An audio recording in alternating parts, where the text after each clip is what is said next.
एक बार फिर से आरबीआई ने आप सभी रिटेलर्स को एक बहुत बड़ा झटका दिया है। जैसे कि आप सभी को पता होगा कि अब से कुछ महीने पहले आपको ये अपडेट दी गई थी कि भाई आरबीआई की तरफ से मनी ट्रांसफर को लेकर भी कुछ एक बड़ी अपडेट आने वाली है, जो कि 1 नवंबर 2024 को यह अपडेट जारी हो चुकी है और ये नियम सभी कंपनीज में लागू भी कर दिए गए हैं। जिस तरीके से एईपीएस के काम धंधे पर एनपीसीआई और आरबीआई ने लगाम कसी है, बिल्कुल इसी तरीके से अब मनी ट्रांसफर के करने पर भी काफी सारी रुकावट्स, काफी सारे रेस्ट्रिक्शंस, काफी सारे नियम अब यहाँ पर लगाए जाने वाले हैं। मतलब जो पैसा ट्रांसफर करने का आप अभी किसी भी कंपनी का पोर्टल चला रहे हैं,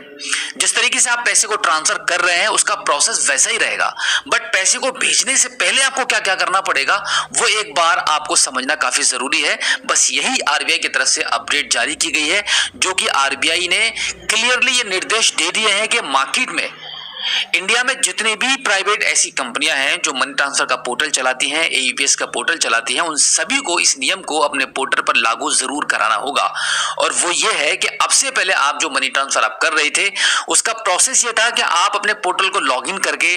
जब आप कस्टमर को मनी ट्रांसफर करते होते हैं तो आप अपना अधिकतर नंबर यूज कर लेते हैं, कभी कभी आप ग्राहक का भी नंबर यूज करते हैं पैसे को ट्रांसफर करने के लिए, क्योंकि वहां पर आपको एक छोटा सा वॉलेट बनाना होता है। वॉलेट बनाने के दौरान आपको एक ओटीपी डालना पड़ता है जो कि इजीली आप अपने कस्टमर से ले लेते हैं। उसके बाद वॉलेट की जो लिमिट रहती है वो 25,000 रुपए की एक महीने की बन जाती है। और फिर आपको बेनिफिशियरी अकाउंट नंबर को ऐड करने के लिए, पैसा भेजने के लिए, उसके बाद कभी भी कोई भी ओटीपी की आपको जरूरत नहीं पड़ती है और ना ही सेंडर से आपको कोई भी परमिशन लेनी पड़ती है कि भाई जिस नंबर से आपने कोई वॉलेट बनाया है उससे आपको दोबारा परमिशन लेने की जरूरत नहीं पड़ती थी। आप जब मर्जी और जब जितना चाहे पैसा आप भेज सकते थे, लेकिन अब ऐसा आप नहीं कर पाएंगे। अब आप जब भी पैसा भेजेंगे तो वॉलेट क्रिएशन जो होगा वो कस्टमर के आधार कार्ड के माध्यम से होगा, ओटीपी या फिंगर के माध्यम से आप अपने कस्टमर के वॉलेट को बनाएंगे। और सिर्फ इतना ही नहीं, एक बार आधार ई-केवाईसी से वॉलेट बनाने के बाद भी जब आप पैसा ट्रांसफर करेंगे और जब आप बेनिफिशियरी अकाउंट नंबर को ऐड करने की कोशिश करेंगे तब भी आपको